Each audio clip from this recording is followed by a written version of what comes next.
আসসালামু আলাইকুম। হাইতু সাহাবা হইতে পড়া হইতেছে হযরত আবু বকর রাদিয়াল্লাহু আনহু এর আউলে রায় অর্থাৎ বিজ্ঞ ব্যক্তিদের সহিত পরামর্শ করা।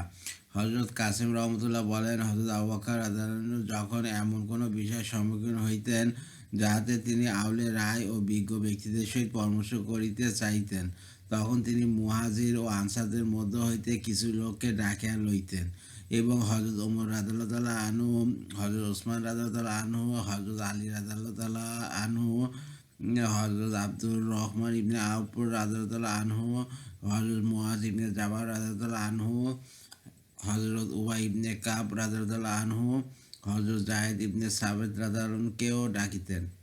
এই সমস্ত বুজুর্গ ব্যক্তিগণ হযরত আবু বকর রাদিয়াল্লাহু এর খেলাফত আমলে ফতোয়া প্রদান করিতেন এবং লোকেরাও তাদের নিকট মাসলা মাসাইল জিজ্ঞাসা করিত। হযরত আবু বকর রাদিয়াল্লাহু এর পর যখন হযরত ওমর রাদিয়াল্লাহু তাআলা আনহু খলিফা হইলেন, তখনও তিনিও পরামর্শের জন্য এই সমস্ত ব্যক্তিদেরকেই ডাকিতেন। তার খেলাফত আমলে ফতোয়ার কাজ হযরত ওসমান রাদিয়াল্লাহু আনহু, হযরত উবাই ইবনে কাব রাদিয়াল্লাহু আনহু ও হযরত যায়েদ রাদিয়াল্লাহু আনহু করিতেন। জায়গির হিসাবে জমিন দেওয়ার ব্যাপারে হযরত আবু বকর রাদিয়াল্লাহু আনহু ও হযরত ওমর রাদিয়াল্লাহু আনহুর ঘটনা। হযরত উবাইদা রহমতুল্লাহ বলেন, উয়াইনা ইবনে হিসান ও আকর ইবনে হারবেস ও হযরত আবু বকর রাদিয়াল্লাহু আনহুর নিকট আসিয়া বলিল, হে আল্লাহ রসুলের খলিফা, আমাদের এলাকায় একটি লবণাক্ত জমিন রইয়াছে, যাহাতে না কোনো ঘাস জন্মায়, না উহা কোনো কাজে আসে। আপনি যদি ভালো মনে করেন তবে উহা আমাদেরকে জায়গির হিসাবে দান করুন, আমরা উহাতে চাষাবাদের চেষ্টা করিব। হযরত আবু বকর রাদিয়াল্লাহু আনহু উক্ত জমি তাদেরকে জায়গির হিসাবে দেওয়ার ইচ্ছা করিলেন এবং তাদের জন্য এই ব্যাপারে লিখিত দলিল প্রস্তুত করিয়া উহাতে হযরত ওমর রাদিয়াল্লাহু আনহুকে সাক্ষী বানাইতে চাইলেন। হযরত ওমর রাদিয়াল্লাহু আনহু তখন সেখানে উপস্থিত ছিলেন না। তারা উভয়ে হযরত ওমর রাদিয়াল্লাহু আনহু এর সাক্ষ্য গ্রহণের জন্য উক্ত দলিলপত্র লইয়া তাহার নিকট গেল। হযরত ওমর রাদিয়াল্লাহু আনহু উক্ত দলিলের বিষয়বস্তু শোনার পর উহা তাহাদের নিকট হইতে কাড়িয়া লইলেন এবং থুতু দ্বারা উহার লেখাগুলি মুছিয়া দিলেন। উহাতে তারা উভয়ে অত্যন্ত রাগান্বিত হইল এবং উভয়ে হযরত ওমর রাদিয়াল্লাহু আনহুকে মন্দ কথা বলিল। হযরত ওমর রাদিয়াল্লাহু আনহু বলিলেন, রাসূলুল্লাহ সাল্লাল্লাহু আলাইহি ওয়াসাল্লাম তোমাদের মনোরঞ্জন করিতেন, যেহেতু তখন ইসলাম দুর্বল ও মুসলমানদের সংখ্যা কম ছিল। আজ আল্লাহ তাআলা ইসলামকে শক্তিশালী করিয়াছেন, অতএব আজ আর তোমাদের মনোরঞ্জনের প্রয়োজন নাই। তোমরা চলিয়া যাও আর আমার বিরুদ্ধে যত পারো শক্তি খাটাও। তোমরা আল্লাহ তাআলার নিকট হেফাজত চাইলেও যেন আল্লাহ তাআলা তোমাদের হেফাজত না করেন। তারা উভয়ে অত্যন্ত রাগান্বিত অবস্থায় হযরত আবু বকর রাদিয়াল্লাহু আনহুর নিকট ফিরিয়া আসিল এবং বলিল, আল্লাহর কসম, আমরা বুঝিতে পারিতেছি না খলিফা কি আপনি না ওমর। হযরত আবু বকর রাদিয়াল্লাহু আনহু বলিলেন, তিনি যদি চাইতেন খলিফা হইতে পারিতেন। ইতিমধ্যে হযরত ওমর রাদিয়াল্লাহু আনহু রাগান্বিত অবস্থায় আসিয়া উপস্থিত হইলেন এবং হযরত আবু বকর রাদিয়াল্লাহু আনহুর নিকট দাঁড়াইয়া বলিতে লাগিলেন, আমাকে বলুন, আপনি উহাদিগকে যে জমিন জায়গির হিসাবে দান করিয়াছেন, উহা কি আপনার মালিকানাধীন না সমস্ত মুসলমানদের? হযরত আবু বকর রাদিয়াল্লাহু আনহু বলিলেন, না, সমস্ত মুসলমানদের। হযরত ওমর রাদিয়াল্লাহু আনহু বলিলেন, তবে সমস্ত মুসলমানদেরকে বাদ দিয়া শুধু এই দুইজনকে কেন দিয়া দিলেন? হযরত আবু বকর রাদিয়াল্লাহু আনহু বলিলেন, আমার নিকট উপস্থিত মুসলমানদের সহিত আমি পরামর্শ করিয়াছি, তারা সকলে আমাকে এইরূপ করার পরামর্শ দিয়াছে। হযরত ওমর রাদিয়াল্লাহু আনহু বলিলেন, আপনি উপস্থিত লোকদের সহিত তো পরামর্শ করিয়াছেন, কিন্তু আপনি কি সমস্ত মুসলমানদের সহিত পরামর্শ করিয়া তাহাদের সম্মতি লইয়াছেন? হযরত আবু বকর রাদিয়াল্লাহু আনহু বলিলেন, আমি তো পূর্বেই বলিয়াছিলাম যে এই খেলাফতের কাজের জন্য তুমি আমার অপেক্ষা বেশি শক্তিশালী, কিন্তু তুমি আমার নিকট উপর জয়ী হইয়াছ আর আমাকে জোরপূর্বক খলিফা বানাইয়া দিয়াছ। কারাস বাহরাইনের কর সম্পর্কিত ঘটনা। হযরত আতিয়া ইবনে বেলাল রহমতুল্লাহ হযরত সাম ইবনে মিনজাব রহমতুল্লাহ বলেন, আকরা ও জিবরিকান উভয়ে হযরত আবু বকর রাদিয়াল্লাহু আনহুর খেদমতে আসিয়া আরজ করিল, বাহরাইনের কর আমাদের জন্য বরাদ্দ করিয়া দিন, আমরা এই ব্যাপারে আপনাকে কথা দিলাম যে আমাদের কওমের কেউ ইসলাম হইতে ফিরে যাইবে না। হযরত আবু বকর রাদিয়াল্লাহু আনহু রাজি হইয়া গেলেন, লিখিত দলিল প্রস্তুত করিলেন। হযরত আবু বকর রাদিয়াল্লাহু আনহু ও তাহাদের মধ্যে হযরত তালহা ইবনে উবাইদুল্লাহ রাদিয়াল্লাহু আনহু মধ্যস্থ করিতেছিলেন। তারা উক্ত দলিলের ওপর কিছু সাক্ষ্য নির্ধারণ করিলেন। তার মধ্যে হযরত ওমর রাদিয়াল্লাহু আনহু ছিলেন। এই দলিল যখন হযরত ওমর রাদিয়াল্লাহু আনহুর নিকট পৌঁছাইল, তখন তিনি উহা দেখিয়া উহাতে সাক্ষী হইতে অস্বীকার করিলেন এবং বলিলেন, না, এখন আর কারোর খাতির করা ও মনোরঞ্জনের প্রয়োজন নাই। তারপর সেই দলিলের লেখাগুলি মুছিয়া দিয়া উহা ছিঁড়িয়া ফেলিলেন। উহাতে হযরত তালহা রাদিয়াল্লাহু আনহু অত্যন্ত রাগান্বিত হইয়া হযরত আবু বকর রাদিয়াল্লাহু আনহুর নিকট আসিয়া বলিলেন, আমির কি আপনি না ওমর? হযরত আবু বকর রাদিয়াল্লাহু আনহু বলিলেন, আমি তো ওমরই, তবে মান্য আমাকে করিতে হইবে। উহা শুনিয়া হযরত তালহা রাদিয়াল্লাহু আনহু নিশ্চুপ হইয়া গেলেন। হযরত তালহা রাদিয়াল্লাহু আনহুর প্রশ্ন তো এমন ছিল, যাহাতে হযরত আবু বকর রাদিয়াল্লাহু আনহু ও হযরত ওমর রাদিয়াল্লাহু আনহুর মধ্যে ভাঙন সৃষ্টি হয়। কিন্তু হযরত আবু বকর রাদিয়াল্লাহু আনহু এমনভাবে উত্তর দিলেন, যাহাতে কোনরূপ ভাঙন সৃষ্টি হইতে না পারে। মুনতাখাবে কানাজ। হযরত আবু বকর রাদিয়াল্লাহু আনহু কর্তৃক সাহাবাদেরকে জিহাদে পরামর্শ করার নির্দেশ। হযরত আব্দুল্লাহ ইবনে আমর রাদিয়াল্লাহু আনহু বলেন, হযরত আবু বকর রাদিয়াল্লাহু আনহু হযরত আমর ইবনে আস রাদিয়াল্লাহু আনহুকে এই মর্মে চিঠি লিখিলেন যে, রাসূলুল্লাহ সাল্লাল্লাহু আলাইহি ওয়াসাল্লাম যুদ্ধের বিষয়ে পরামর্শ করিতেন, অতএব তুমিও পরামর্শকে নিজের জন্য জরুরি করিয়া লইবে। ইতিপূর্বে হযরত আব্দুল্লাহ ইবনে আবি আওফা রাদিয়াল্লাহু আনহুর রিওয়ায়াত বর্ণিত হইয়াছে যে, হযরত আবু বকর রাদিয়াল্লাহু আনহু রোমক বাহিনীর সহিত যুদ্ধের ব্যাপারে আউলে রায় ও বিজ্ঞ ব্যক্তিদের সহিত পরামর্শ করিয়াছিলেন। হযরত ওমর ইবনে খাত্তাব রাদিয়াল্লাহু আনহু এর আউলে রায় ও বিজ্ঞ ব্যক্তিদের সহিত পরামর্শ করা। আবু জাফর রহমতুল্লাহ বলেন, হযরত ওমর ইবনে খাত্তাব রাদিয়াল্লাহু আনহু হযরত আলী ইবনে আবি তালিব রাদিয়াল্লাহু আনহুর নিকট তাহার জন্য হযরত উম্মে কুলসুম রাদিয়াল্লাহু আনহার জন্য বিবাহের পয়গাম দিলেন। হযরত আলী রাদিয়াল্লাহু আনহু বলিলেন, আমি আমার কন্যাদের বিবাহ হযরত জাফর রাদিয়াল্লাহু আনহুর ছেলেদের সহিত করার সিদ্ধান্ত করিয়া রাখিয়াছি। হযরত ওমর রাদিয়াল্লাহু আনহু বলিলেন, হে আলী, তুমি তাহাকে আমার নিকট বিবাহ দিয়া দাও। আল্লাহর কসম, তাহার সহিত সুন্দরভাবে জীবনযাপন করিয়া আমি যে ফজিলত হাসিলের ইচ্ছা পোষণ করি, জমিনের বুকে এমন ইচ্ছা পোষণকারী আর কেউ নাই। এই কথার পর হযরত আলী রাদিয়াল্লাহু আনহু বলিলেন, আচ্ছা, আমি আপনার নিকট তাহাকে বিবাহ দিয়া দিলাম। মুহাজিরিনদের মধ্য হইতে যারা হযরত ওমর রাদিয়াল্লাহু আনহুর পরামর্শের সাথী ছিলেন, তারা হইলেন হযরত আলী রাদিয়াল্লাহু আনহু, হযরত ওসমান রাদিয়াল্লাহু আনহু, হযরত জুবাইর রাদিয়াল্লাহু আনহু, হযরত তালহা রাদিয়াল্লাহু আনহু ও হযরত আব্দুর রহমান ইবনে আওফ রাদিয়াল্লাহু আনহু। উহারা সর্বদা মসজিদে রওজা শরীফ ও মিম্বারের মাঝখানে বসিয়া থাকিতেন। হযরত ওমর রাদিয়াল্লাহু আনহুর নিকট দূর দূরান্তের বিভিন্ন স্থান হইতে কোনো বিষয় উপস্থিত হইলে তিনি তাহাদিগকে বলিতেন এবং তাহাদের সহিত পরামর্শ করিতেন। হযরত ওমর রাদিয়াল্লাহু আনহু তাহাদের নিকট আসিয়া বলিলেন, আমাকে বিবাহের মোবারকবাদ দাও। তারা হযরত ওমর রাদিয়াল্লাহু আনহুকে বিবাহের মোবারকবাদ দিলেন। জিজ্ঞাসা করিলেন, হে আমিরুল মুমিনিন, আপনি কাহাকে বিবাহ করিয়াছেন? হযরত ওমর রাদিয়াল্লাহু আনহু বলিলেন, হযরত আলী ইবনে আবি তালেবের কন্যাকে। অথবা তাহাদিগকে সমস্ত ঘটনা বিস্তারিত শুনাইতে লাগিলেন এবং বলিলেন, রাসূলুল্লাহ সাল্লাল্লাহু আলাইহি ওয়াসাল্লাম ইরশাদ করিয়াছেন, কিয়ামতের দিন আমার সম্পর্কে ও আত্মীয়তা ব্যতীত সমস্ত সম্পর্ক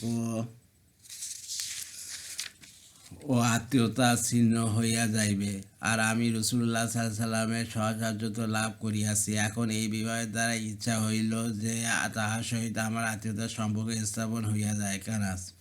হযরত ওমর রাদিয়াল্লাহু আনহু ও হযরত ওসমান রাদিয়াল্লাহু আনহু এর হযরত আব্দুল্লাহ ইবনে আব্বাস রাদিয়াল্লাহু আনহুর সহিত পরামর্শ করা।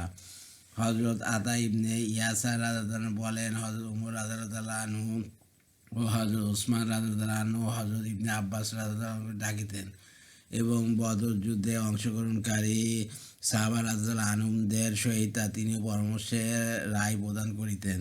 হযরত ইবনে আব্বাস রাদিয়াল্লাহু আনহু, হযরত ওমর রাদিয়াল্লাহু আনহু ও হযরত ওসমান রাদিয়াল্লাহু আনহু উভয়ের খেলাফত আমলের জীবনের শেষ দিন পর্যন্ত একাধারে ফতোয়া কাজ করিয়াছেন।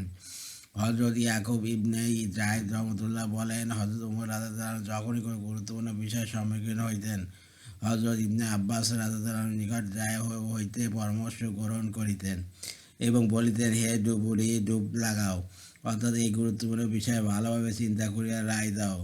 হযরত সাদ ইবনে আবি আক্কাস রাদিয়াল্লাহু আনহু বলেন, আমি ইবনে আব্বাস রাদিয়াল্লাহু ন্যায় অধিক উপস্থিত, জ্ঞান সম্পন্ন, অধিক বুদ্ধিমান ও অধিক জ্ঞানবান ও অধিক ধৈর্যশীল আর কাউকে দেখি নাই।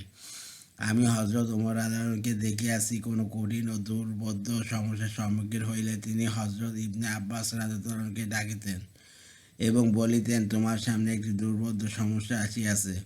তারপর হযরত ইবনে আব্বাস রাদিয়াল্লাহুর পরামর্শের উপরে আমল করিতেন। অথচ তার চারিপাশে বদরযুদ্ধে অংশগ্রহণকারী মুহাজির ও আনসারী সাহাবীগণ উপস্থিত থাকিতেন। হযরত ইবনে শিহাব রহমতুল্লাহ বলেন, হযরত ওমর রাদিয়াল্লাহু যখনই কোনো কঠিন সমস্যার সম্মুখীন হইতেন, যুবকদেরকে ডাকিতেন এবং তাহাদের জ্ঞান বুদ্ধির প্রখরতাকে কাজে লাগানোর উদ্দেশ্যে তাহাদের নিকট হইতে পরামর্শ লইতেন।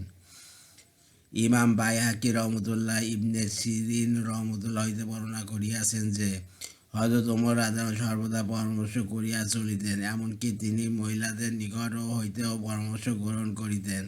কখনো মহিলাদের কোনো রায় ভালো মনে হইলে উহার উপর আমল করিতেন। কানাস পরামর্শ সম্পর্কে হযরত ওমর রাদিয়াল্লাহু আনহুর খুতবা।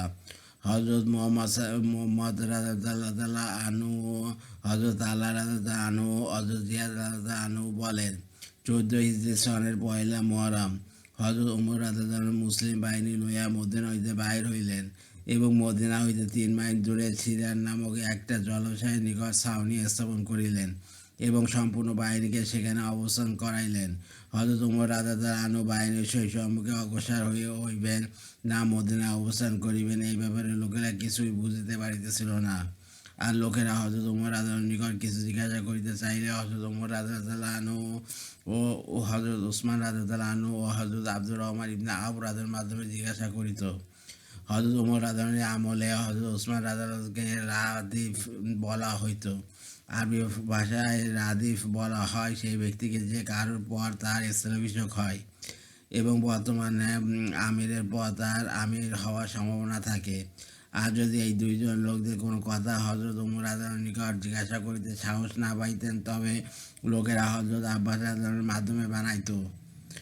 অতএব হযরত উসমান রাদিয়াল্লাহু আনহু হযরত ওমর রাদিয়াল্লাহুকে জিজ্ঞাসা করিলেন, আপনার নিকট কি সংবাদ পৌঁছিয়াছে এবং আপনার ইচ্ছা কি? হযরত ওমর রাদিয়াল্লাহু আনহু আসসালাতু জামিয়া, অর্থাৎ এ লোকেরা নামাজ উপলক্ষে সমবেত হও বলিয়া লোকদের মধ্যে ঘোষণা দিলেন। লোকজন হযরত ওমর রাদিয়াল্লাহুর নিকট সমবেত হইলে তিনি তাদেরকে নিজের যুদ্ধে গমনের কথা জানাইলেন এবং তিনি লক্ষ্য করিতে লাগিলেন যে এই ব্যাপারে লোকেরা কি বলে। সাধারণ লোকেরা বলিল, আপনিও চলুন, আমাদেরকেও সঙ্গে লইয়া চলুন। হযরত ওমর রাদিয়াল্লাহু আনহু লোকদের এই রায়ের সহিত নিজেও একমত বলিয়া প্রকাশ করিলেন এবং তাহাদের রায়কে সরাসরি বর্জন করা পছন্দ করিলেন না, বরং তিনি চাইলেন যে হিকমতের সহিত নম্রভাবে তাদেরকে এই রায় হইতে সরাইবেন। অতএব তিনি বলিলেন, নিজেরাও প্রস্তুত হও, অন্যদেরও প্রস্তুত করো, আমিও তোমাদের সহিত যাইব, কিন্তু যদি তোমাদের রায় অপেক্ষা অন্য কোনো উত্তম রায় আসিয়া যায় তবে ভিন্ন কথা। তারপর তিনি লোক পাড়ায় আউলে রায়, অর্থাৎ রায় প্রদানের যোগ্য ব্যক্তিদেরকে ডাকাইলেন।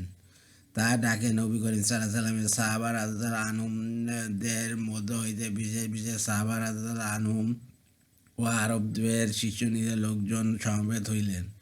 হযরত ওমর রাদিয়াল্লাহু আনহু বলিলেন, আমার ইচ্ছা এই যে আমি এই বাহিনীর সহিত যাই, আপনারা এই ব্যাপারে নিজ নিজ রায় প্রদান করুন। তারা সকলে সমবেতভাবে এই রায় দিলেন যে তিনি রাসূলুল্লাহ সাল্লাল্লাহু আলাইহি ওয়াসাল্লামের সাহাবা রাদিয়াল্লাহু আনহুদের মধ্য হইতে আর কাউকে নিজের স্থলে পাঠাইয়া দেন এবং নিজে মদিনায় অবস্থান করেন, আর নিজের পরিবর্তে যাকে পাঠাইবেন তারা সাহায্যের জন্য সৈন্য প্রেরণ করিতে থাকিবেন। যদি কাঙ্ক্ষিত জয় হাসিল হয় তবে তো হযরত ওমর রাদিয়াল্লাহু আনহু লোকদের সকলের আশা পূর্ণ হইল, অন্যথায় হযরত ওমর রাদিয়াল্লাহু আনহু অপর একজনকে দিয়া নতুন বাহিনী প্রেরণ করিবেন। এইরূপ করার দ্বারা শত্রুদের অন্তর্জ্বালা সৃষ্টি হইবে আর মুসলমানগণ ভুল পদক্ষেপ হইতে বাঁচিয়া যাইবে। আল্লাহ তাআলার ওয়াদা পূরণ হইবে এবং তাহার পক্ষ হইতে সাহায্য আসিবে। অথবা হযরত ওমর রাদিয়াল্লাহু আনহু আসসালাতু জামিয়া বলিয়া ঘোষণা দিলেন। ঘোষণার পর মুসলমানগণ হযরত ওমর রাদিয়াল্লাহু আনহুর নিকট সমবেত হইয়া গেল। হযরত ওমর রাদিয়াল্লাহু আনহু মদিনায় হযরত আলী রাদিয়াল্লাহু আনহুকে আপন স্থলাভিষেক নির্ধারণ করিয়াছিলেন। তাকে ডাকিয়ে আনার জন্য লোক পাঠাইলে তিনি উপস্থিত হইলেন। হযরত তালহা রাদিয়াল্লাহু আনহুকে হযরত ওমর রাদিয়াল্লাহু আনহু অগ্রদলের আমির নিযুক্ত করিয়া অগ্রে প্রেরণ করিয়াছিলেন। তাহাকেও লোক পাঠাইয়া ডাকাইলেন। তিনি আসিয়া উপস্থিত হইলেন এবং এই বাহিনীর ডান ও বামের পাশের অংশের ওপর হযরত জুবাইর রাদিয়াল্লাহু আনহু ও হযরত আব্দুর রহমান ইবনে আওফ রাদিয়াল্লাহু আনহুকে আমির নিযুক্ত করিয়াছিলেন। তারপর হযরত ওমর রাদিয়াল্লাহু আনহু লোকদের মধ্যে দাঁড়াইয়া বলিলেন, নিঃসন্দেহে আল্লাহ তাআলা মুসলমানদিগকে ইসলামের উপর সমবেত করিয়া দিয়াছেন এবং তাহাদের অন্তরে পরস্পরের জন্য মহব্বত সৃষ্টি করিয়া দিয়াছেন এবং ইসলামের দ্বারা তাদেরকে পরস্পর ভাই ভাই বানাইয়া দিয়াছেন। মুসলমানগণ পরস্পর এক শরীরের ন্যায়। এক অঙ্গে কষ্ট হইলে বাকি সমস্ত অঙ্গ প্রত্যঙ্গ কষ্ট অনুভব করে। অতএব মুসলমানদেরকে এক শরীরের অঙ্গ প্রত্যঙ্গের ন্যায় হওয়া উচিত, যাতে একজনের কষ্টে সকলের কষ্ট অনুভব হয়। আর মুসলমানদের সমস্ত কাজ আউলের শুরা পরামর্শদাতাগণের পরামর্শের মাধ্যমে সিদ্ধান্ত হওয়া চাই। সাধারণ মুসলমানগণ তাদের আমিরের অধীন হইবে এবং আউলের শুরা যে বিষয়ে একমত হইয়া যান ও সমবেত হইয়া যান, সমস্ত মুসলমানদের জন্য উহার উপর আমল করা জরুরি হইবে। আর যে ব্যক্তি মুসলমানদের আমির হইবে, সে এই আউলের শুরার অধীন হইবে। এমনইভাবে রণকৌশল বিষয়ে আউলের শুরা যে সিদ্ধান্ত গ্রহণ করিবেন এবং সমবেত হইবেন, সমস্ত মুসলমানগণ তাহাদের অধীন হইবে।